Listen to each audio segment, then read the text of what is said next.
Tango Delta nominal.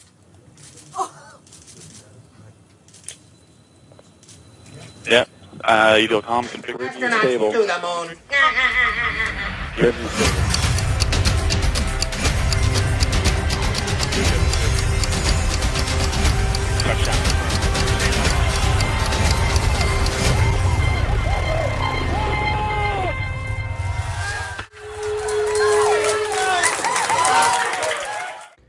What's going on, everyone? It's Jaronism, back again with another video for you. In this video, I just wanted to talk a little bit about curvature, show you some footage, first from Lori Frary. She does some great flat earth work and has a video of a boat heading out to sea, so the link to that full video will be in the description. And thank you very much, Lori, for letting me use your video. Then I have some other videos, and I'll show you the real distortion and mirage effects that we have all seen time and time again in the desert or on a freeway in the distance. And so where are these like mirage effects on the ocean? They would need to be there, right? Well, of course they are. So then I have some video that I took the other day from the beach in Monterey, and these will show you what is actually happening when boats go quote-unquote over the horizon. So here comes what I feel is one of the best proofs yet proving the flat earth. If after you're still confused or cursing me out, leave your question in the comments and I will try and answer them. So let's picture you are sitting on a track at the start of the 100-meter dash, and all the way down the track, hurdles are there every, let's say, 10 meters. Would the last hurdle appear to you as smaller or larger than the one in front of you? Smaller, right? Because of course, as distance increases, the items get smaller and shorter. So the ocean works the exact same. Even though you know that the hurdles are all the same exact size, you know also that at the distance, the further away a hurdle gets, the harder it is to see that it is the same size. The ocean is identical. You have massive swells and waves, but of course, those closest to you are what you can see first, and those behind it, even though they are the same height, are behind those that are in front, and so as they get further away, they shrink in size. If you look at the very top of this image, you'll see a man on the left. His eye level is the green line, and as he looks out, the water rises to his eye level. Now, not literally, but definitely in our perception. So, the swells and waves he sees at his eye level will mostly consist of those nearest to him. Makes sense, right? So now let's look at the bottom image. You'll see a gray-haired red guy standing at the bottom, and the red line shows that to him, these hurdle bottoms are rising until they meet his eye, at which time they will level out to infinity, kind of like railroad tracks on a perspective drawing. But the ocean confuses us because there is nothing to bring a vanishing point to the horizon. Therefore, the entire horizon line becomes the vanishing point. So you can see the blue boats on the bottom, and they get smaller until the very last one disappears behind the quote-unquote curve. If you look on top, you'll see two black boats where it is easily seen that even the second hurdle falls well below the first, and so the boat is hidden, but it is on the same level and plane as hurdle number 1. I took this image in Carmel the other day, and it is kind of hard to imagine that the ocean, at least to our perspective, climbs to the eye level as in this picture.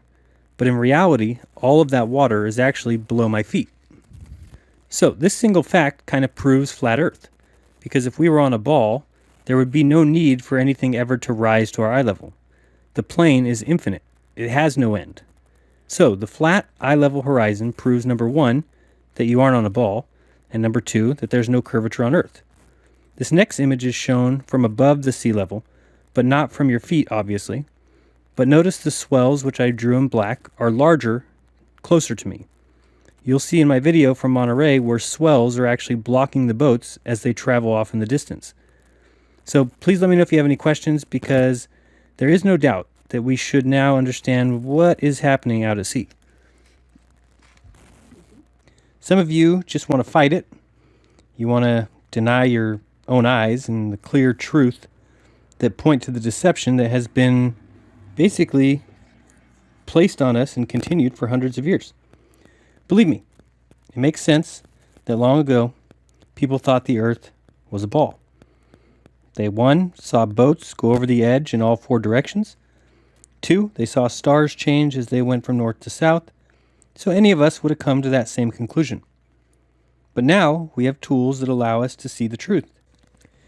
As kids, they sure put it in our minds as soon as possible, didn't they?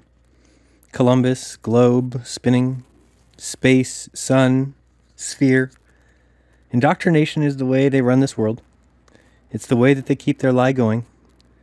It's the way that they have passed their lie along as science when it is nothing more than a belief. They have a biased foundation built on a lie, and now they know they're stuck. Science is awesome, don't get me wrong, but it is only awesome when it has gone through the scientific method, and the globe did not. And now they know they can't turn back, and so they continue on. And I know, you think I should just trust these scientists, right? I should trust men who know. I should have faith and belief in these books of profound truths. Science books, each filled with the truth that others have found. Trust me, it's science. All facts were discovered using the scientific method. They have been tested, retested, challenged, and the results reproduced. I'm sure there's no need to question science, though. These men would never lie. I'm sure all they do is give facts, and if they wanted to change it up, they'd have to submit it into a paper and have it peer-reviewed, and then have it published. Plus, they have to have credentials. So I'm sure they would never lie. It's not like they get more funding by lying or anything like that, of course, right? Now, at the very least, religion admits it's about faith. And they come right out and say, you must have faith, you must trust, you must believe. However, science, on the other hand, hides the fact that it's about faith. It's got all its little NASA fanboys running around talking about facts, empirical evidence. If it's science, it's been tested in a lab and cannot be refuted, even though we've got tests and evidence going back for hundreds of years showing the opposite. Max Planck said, "Anybody who has been seriously engaged in scientific work of any kind realizes that over the entrance to the gates of the temple of science are written the words, 'Ye must have faith.'" Max Planck. Scientist Kirk Durston said it beautifully in an article at evolutionnews.org when he said, and I quote, "As a scientist, I am increasingly appalled and even shocked at what passes for science.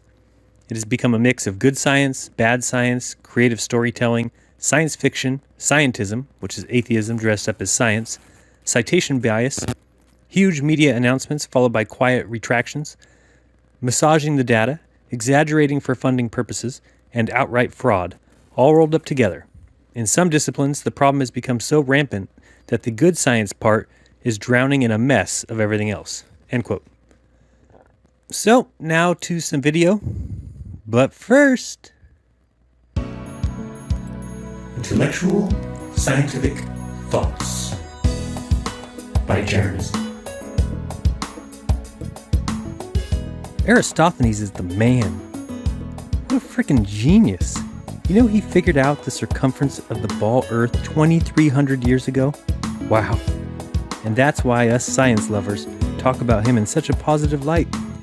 You know he also figured out the Earth's tilt? Yep. Didn't know the Earth spun or orbited. Didn't know of a north or south pole, but he knew the tilt. What a genius. He also figured out the circumference. According to Wikipedia, he even correctly calculated the sun's distance, which is why he chose infinity for his ball measurement. He also assumed the Earth was a sphere, and assumed that light rays hit the Earth parallel to each other. He also assumed Alexandria and Syene were on the same meridian. He also assumed that those cities were only 500 miles apart. Unfortunately for us, only fragments of any of his works remain, and none of the book on the measurement of the Earth that we are supposed to see how he went about this measuring of the spherical ball. But it's science, so we have to believe it. And of course, he knew when noon was at both spots. That's easy to figure out, especially before time was even kept. And we aren't exactly sure how he measured the angle of the shadow either. It would have needed trigonometry, which was not invented then.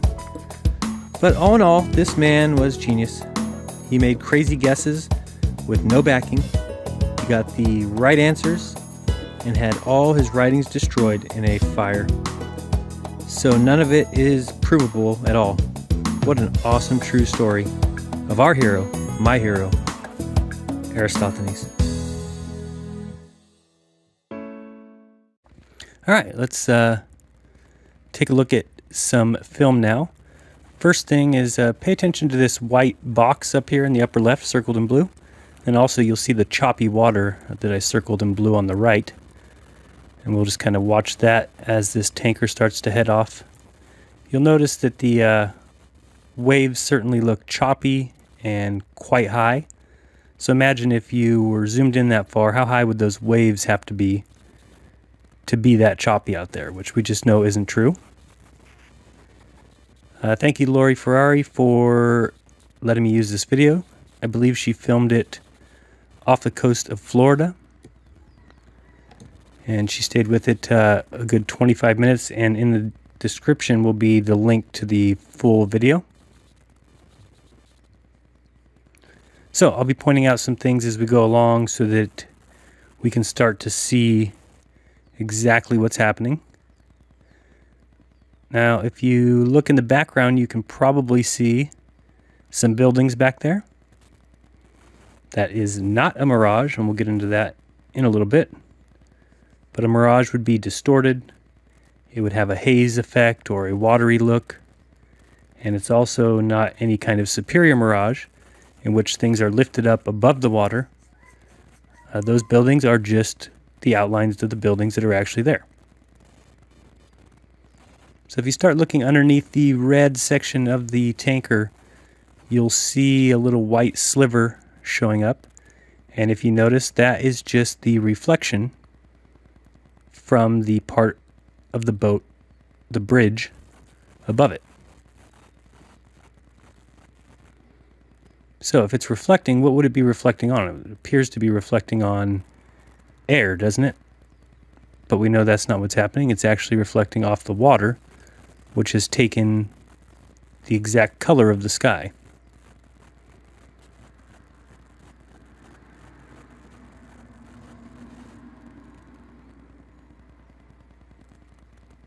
Again, you can also keep an eye on the choppy water.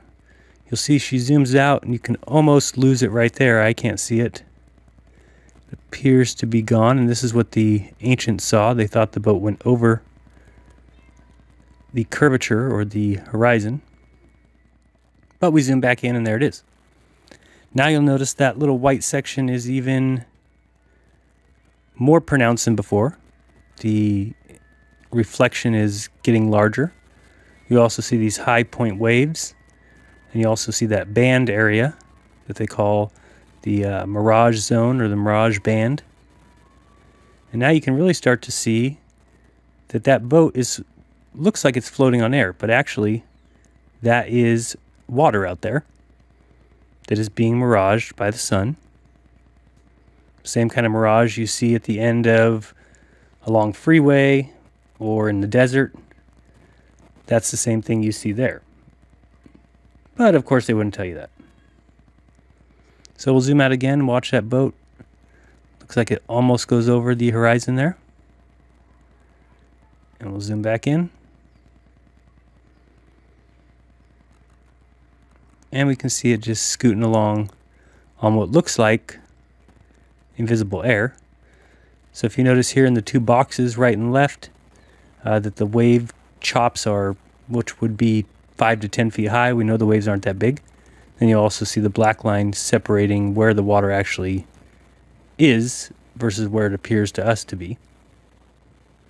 Now you'll notice that white bridge reflection is a lot bigger.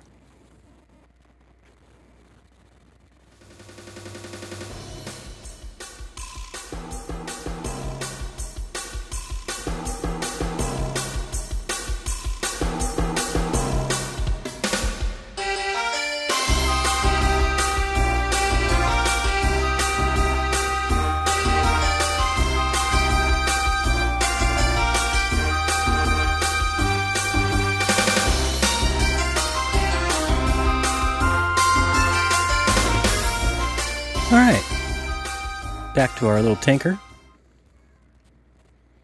And you can see now what looks like it might be floating in air, but we can clearly see, based on the bridge's reflection, that it is actually on water. You see here I drew the blue line showing exactly how high off the water the real water is, the real horizon. So you can see that the mirage is getting more and more hazy. The waves are becoming choppier. What do you see not happening? Well, you don't see buildings and other things popping up out of nowhere from the so-called area behind the curve, because it doesn't exist. So they may call this a superior mirage, and that may be true, but superior mirages are the exact same thing as a mirage, only the superior ones have a lie behind them, and that is the things you see are because they're behind the curve. There is no curve. In the video coming up soon, you'll see what swell can do and what waves can do, but there is nothing that's going to lift buildings 1,000 feet up into the sky, like looking at Chicago from Michigan. You'll see it's really getting hazy now.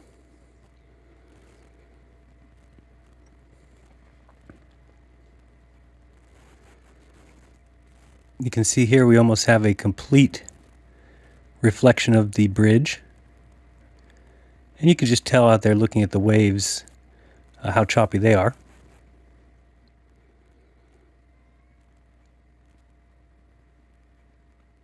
So you can definitely see why people 1,000 years ago would have thought the boats were going over some sort of edge. But today it's time to admit the truth and stop lying like little girls. Right? Science. Yeah, you see we zoom out. There's no way you can see that with your own eye. It is blended in. But by zooming in, we can pick it back up. You'll see now that the white bridge section has almost become the same color as the sky. It no longer has a lot of the markings that it had before. In fact, I think we'll see it here within the next 20 seconds turn into the sky. You'll see the front end of the boat is completely chopped up now. And all that is a mirage. Nothing is floating above where it should be. It does happen on occasion, and that is called a fata morgana. And we'll look at those in a few minutes. But now you'll see that reflection plus the bridge of the boat has all turned into the same color as the sky. And the boat is almost completely broken up. Zoom out, there'd be no way you'd see that with your own eye. It looks almost as if two ships are moving along out there. Now at this point, that ship is 11 miles.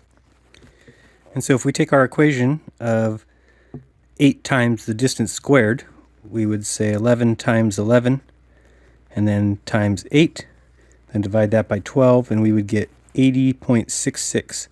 So at 11 miles, anything under 80 feet should not be able to be seen at all. And that boat is probably a maximum of 60 or 70 feet high. Yet we can see the entire boat down to the very bottom. In fact, we even see a reflection of it in the miraged ocean out there. You can see the waves are extremely choppy back there at the edge. So hopefully that clears things up for you a little bit as far as boats miraging out there at the horizon. And we'll have a couple more examples for you coming up.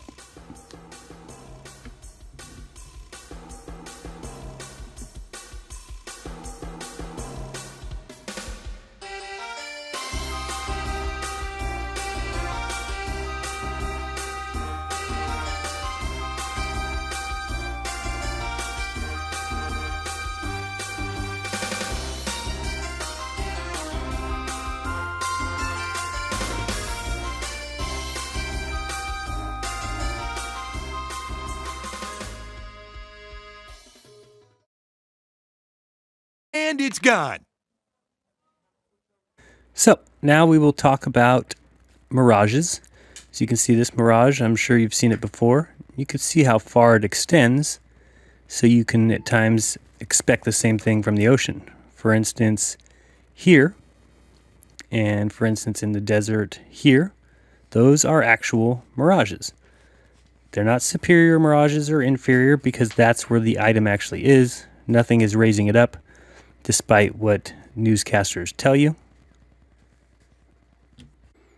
Now this image is actually a Fata Morgana, which is a copycat mirage, basically an inverted image appearing above the real image. So don't let those newscasters fool you when they talk about looming or a superior mirage, because you are actually seeing the item where it should be. It's just the water underneath it is what is being miraged. Nothing is being lifted. Now this here out in the distance is the Chicago skyline, and you are actually seeing the Chicago skyline. It is not, as this newscaster states, we're actually seeing a mirage of the Chicago skyline. Very interesting. No, you're actually seeing the Chicago skyline. We're actually seeing a mirage of the Chicago skyline. Dude, because I'm a nice guy, I'm giving you one more chance. They are seeing the actual Chicago skyline. We're actually seeing of the Chicago skyline. Much better. That's what I thought you said. If only everyone else would start telling the truth. Like Neil deGrasse. Earth has been misrepresented to us. It's not actually a sphere, it's a planet. All right, we're actually getting somewhere. Thanks, Neil, for trying to be a stand-up guy for once in your life. Now, I also have this video playing slow motion one more time so you can see. This is obviously just a mirage.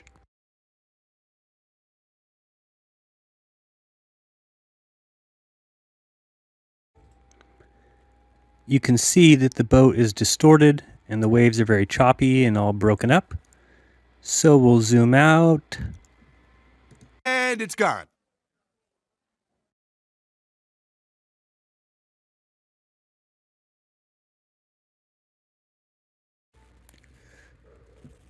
All right, now we'll move on to some videos that I took this week. A few different boats, but lots to watch.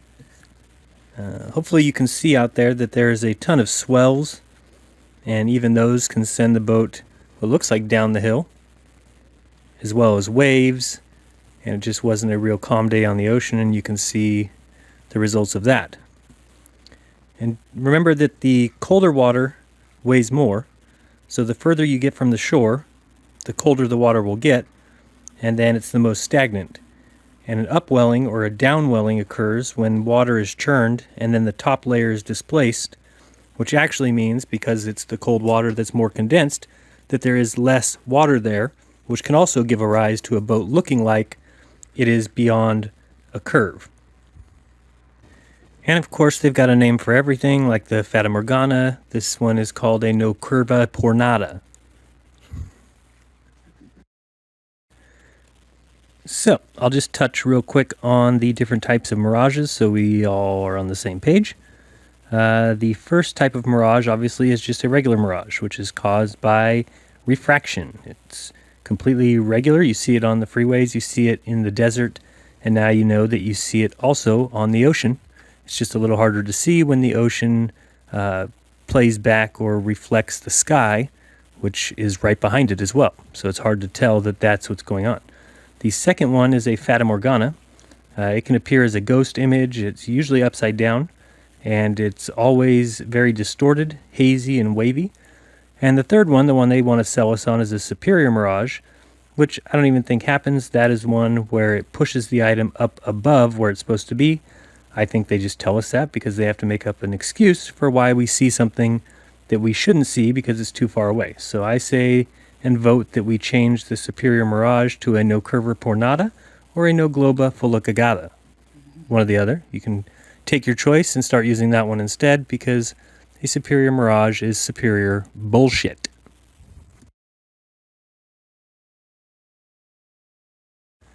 So if we watch right here, we'll see that boat look like it takes a big dive behind the wall, and we'll zoom out and you can see we're losing it. And as we zoom out even further,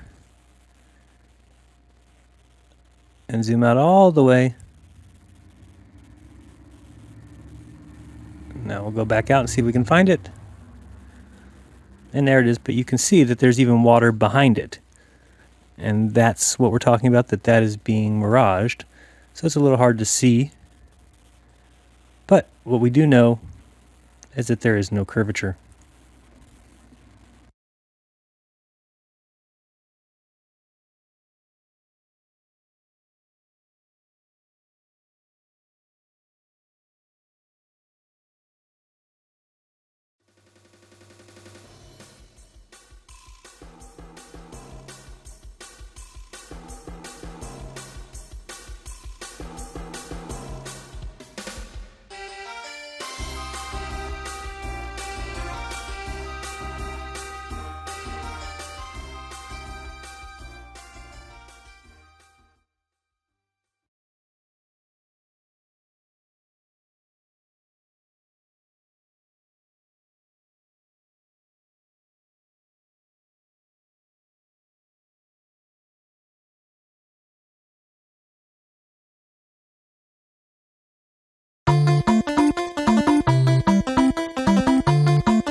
This boat right here is just really moving.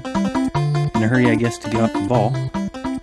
But according to the globe math, the zoom shouldn't even have anything to do at all with seeing the boat further. We should lose the boat after 3 miles at 6 foot eye level. But you can clearly see that this is not the case. We have seen a boat at 11 miles today, and we think that the white boat we see at the end here is close to 15 miles out. So next time we go, we will pick a boat and stay with it and calculate some speeds to see how far are we actually getting to sea. Maybe we can actually work out something with a boat owner, somebody who's leaving, to call or report back his distance. So the question becomes, why is everyone so afraid of questioning those involved in science? Did we really think that the unpoliced, these men will not slip some by? I've never seen such a devout faith and allegiance to men. Never. It is simply a religion, folks. It's time we all stood up and just asked them to prove it. What's the big deal? Why let them continue to lie? Why not make them prove what they say?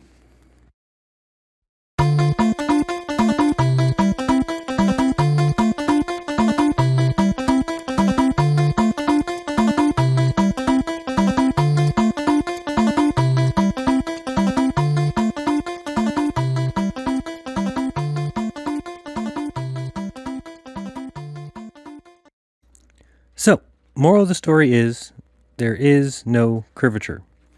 As in zero, zilch, nada, none. Earth is as flat as that girl Justin Bieber. Again, I might say believe me every once in a while, but it's out of habit. And I mean, I'm not lying. But again, please don't blindly believe anything anybody says without doing your own research. Go to the beach, watch some videos, see if what I'm saying makes sense to you. As you can see here, those swells are doing a number on that boat. The only thing not happening on any of these videos is no boat is going over any curvature on any horizon, and no boat is heading down to upside down land. You cannot live on a ball. It's not possible. It's a fairy tale with pixie dust. Maybe in pixie dust fairy tale land, maybe you can live upside down, but not in reality, not here on Earth. So I will be the first to say, though, that we got lots more work to do, because we need to figure out the truth. Somebody's hiding it. And the main thing in the way right now is those who choose to trust and believe in their religion and their religious texts. No, not the religions who admit that they're built on faith. I'm talking about the one who says they're built on facts and is taught in schools. We need to make them prove it. Tell them to prove they went to the moon. Tell them to prove that the ISS is real. But they can't, so they won't.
We also have a green guy, and he will actually be standing on the beach.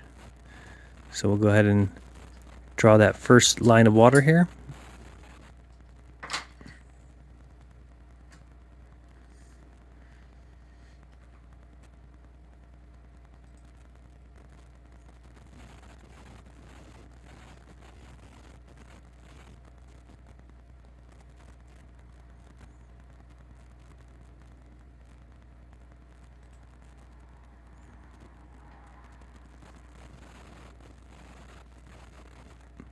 So what we're drawing the green line for is the person who's standing at the beach, who's in green, would only be able to see to the green horizon. At which point, if there was a boat, he would start to lose it over the horizon or past the horizon. So we'll draw a little boat here dipping below.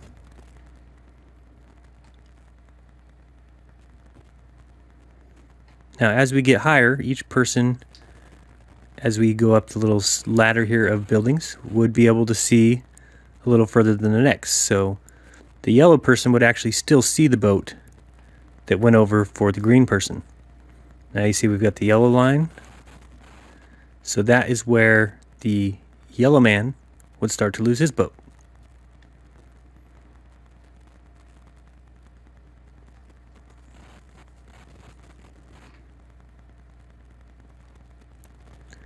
Okay, so now we'll be taking a look at the pink person and drawing their horizon, as well as the blue man and his horizon. Oops, that's not exactly where I wanted to draw the boat. There we go.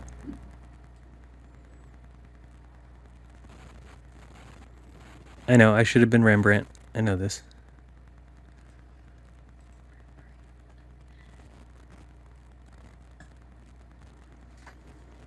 So, and then the final boat for the blue guy would be going over at this spot here. So, now the fact that these four people would all talk to each other and say, we all saw the boat go over the horizon, would lead them to believe that the Earth is round. But if they took the purple man's perspective and let him see the situation, well, even though these people would all see the Earth as curved, as you see here, the red man would see his boat go away, the blue man there. So you would see a curve like this, correct? That must be how the curvature of the Earth is shaped. But from purple man's perspective, we know that whenever we look anywhere in the world at our horizon, what do we see? We see a flat line, not a curvature. Meaning that Mr. Purple Man would have been able to see the boat starting on the left-hand side and going all the way to the right-hand side because the Earth is flat. So we draw two more people over here. And remember that they also would see a flat horizon, because everyone sees a flat horizon.